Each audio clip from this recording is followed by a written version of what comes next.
Recentemente, nós temos ouvido nos noticiários esportivos da importância do preparo emocional dos atletas. O que normalmente os jornalistas dizem é que há necessidade do acompanhamento psicológico em função o atleta está em má fase, o atleta está com problemas e por isso ele não rende. Psicologia esportiva não é bem assim. Isso é uma psicologia clínica, tratar de um atleta que está com outros problemas interferindo no seu desempenho. A psicologia esportiva nada mais é do que o preparo emocional. Então, assim como existe o preparo técnico, como existe o preparo físico, existe o preparo emocional. Eu tive a grande oportunidade na vida de ser o precursor dessa modalidade lá nos anos 70. E por mais de 2 décadas eu trabalhei no esporte cuidando da preparação emocional dos atletas.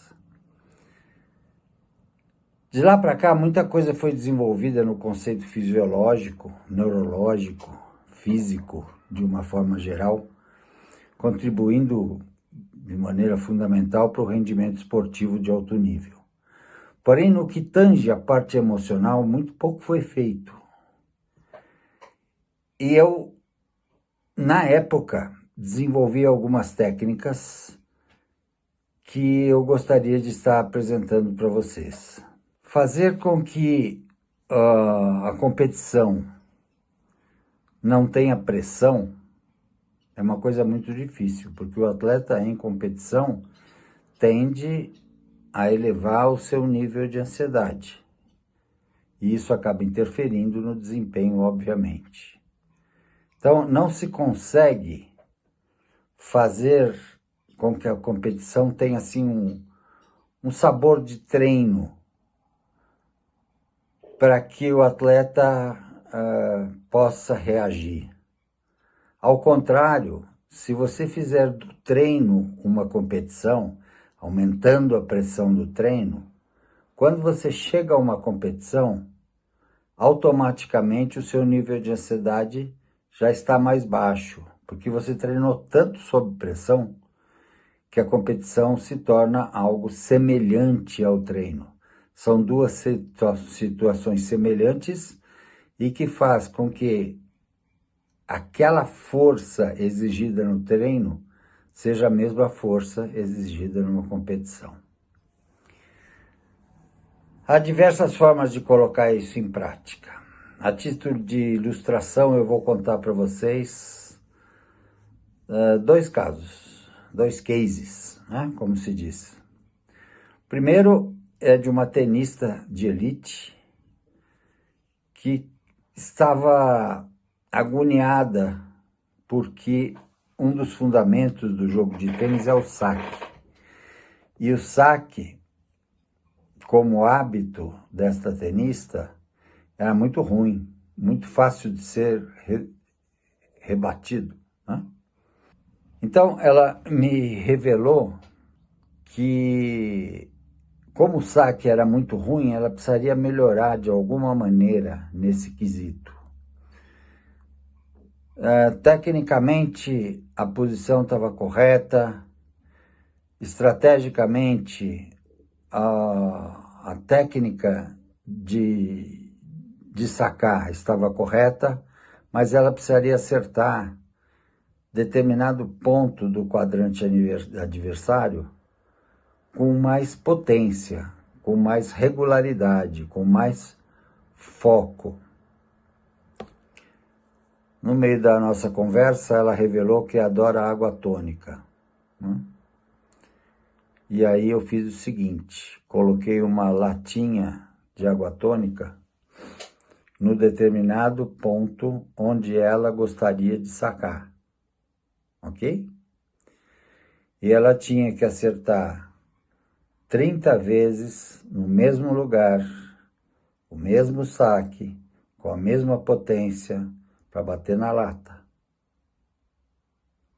Só então ela teria direito à tal da água tônica geladinha que eu tinha ali reservado. Enquanto isso, ela tentava. Acertou uma, acertou duas, acertou três, errou a quarta. Começa tudo de novo. Acerta uma, acerta duas, acerta três, acerta cinco, acerta 10. Na 11ª, ela erra. Começa tudo outra vez. E assim foi.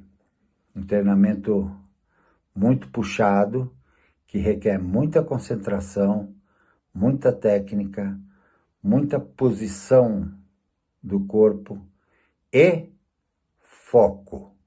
O meu negócio era foco. O resto, ela já tinha aprendido. Lógico, tantos anos de carreira, uma mulher ranqueada. E assim foi. Tenta, tenta, tenta, tenta.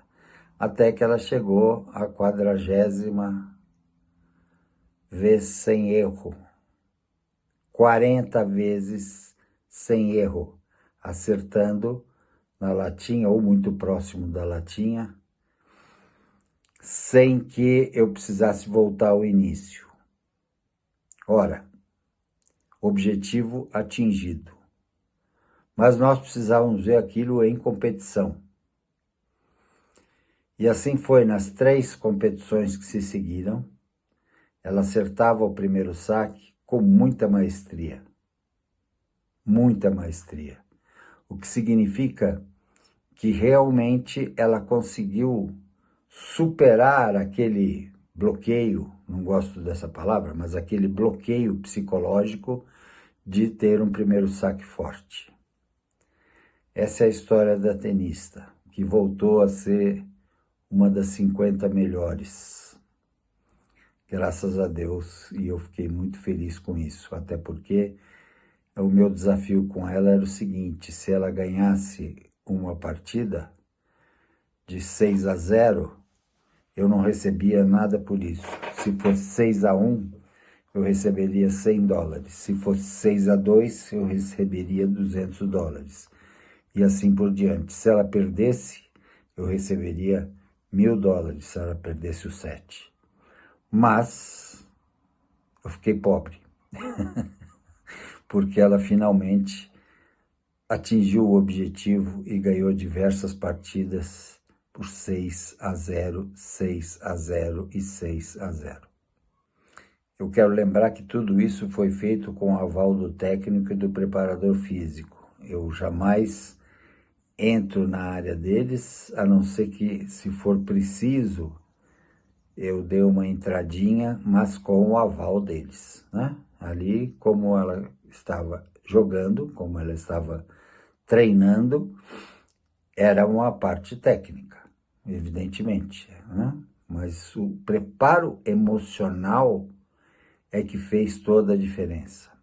Ela me agradeceu muito pelo trabalho, me deu uma bolinha de um dos torneios que ela venceu, uma bolinha de tênis, mas sempre tem um mas, né? Tem um mas algumas pessoas me chamavam de carrasco, de desumano e de antiético, por estar fazendo com que ela se submetesse a esse tipo de pressão tão violento.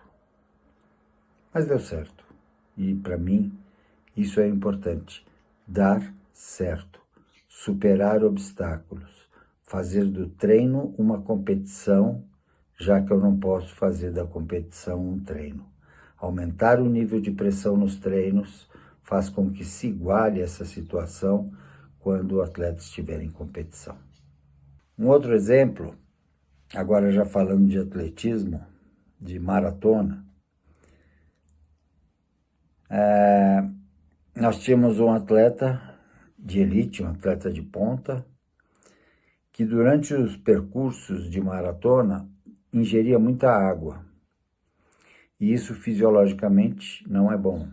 Você precisa se hidratar, mas na quantidade adequada. Então, o que eu fiz? Eu peguei um grupo de atletas e nas camisetas desses atletas eu coloquei atrás uma faixa escrito "Beba água", ok? Era como se fosse um patrocinador, escrito "Beba água". E, evidentemente, nos treinos, o atleta bebia muita água, continuava bebendo muita água, e os outros que iam se revezando à frente dele, um parava, o outro seguia, como um coelho, que vocês conhecem essa expressão. Mas ele foi se dessensibilizando àquele estímulo, beba água. E realmente estava preparado para fazer uma bela de uma maratona.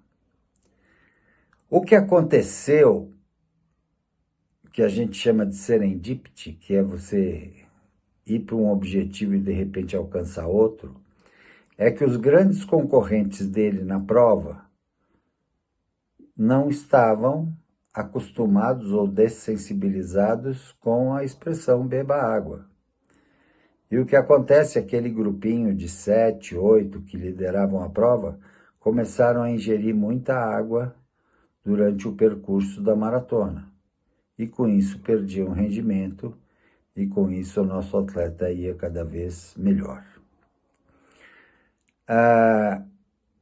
Cuidei de um vencedor que tinha um hábito negativo e que passou a ter um rendimento melhor depois que se livrou dessa interferência. Porém, os demais competidores começaram a beber muita água durante os percursos e com isso cada vez mais o nosso atleta podia ganhar a prova. Não era meu objetivo que os outros bebessem. Meu objetivo era que o meu atleta não bebesse. Mas aconteceu de os outros serem influenciados por isso. Outra vez a mesma história, você está sendo antiético, não é assim que se procede, não sei o quê. Porém, deu certo. E para mim o que importa é dar certo, já falei para vocês. Eu cuido dos meus atletas, das minhas equipes, os outros que se preparem adequadamente. Eu poderia aqui contar mais uns 10 cases para vocês, para ilustrar melhor o conceito, mas o objetivo desse vídeo não é esse. O que eu quero que fique é: nós precisamos trabalhar com ansiedade baixa e motivação alta. Eu não consigo aumentar a motivação de um atleta, já que ele tem um objetivo a ser atingido. Isto é motivação. Mas eu posso reduzir a ansiedade. E ansiedade baixa, motivação alta, levam a um bom desempenho. Todas as vezes que se faz um treino sob pressão emocional, você vai fazendo que um atleta fique dessensibilizado em relação à ansiedade. Então, competição não é igual a treino, mas treino pode ser igual a competição. Motivação alta, ansiedade baixa, grande possibilidade de um rendimento ainda melhor. Muito obrigado.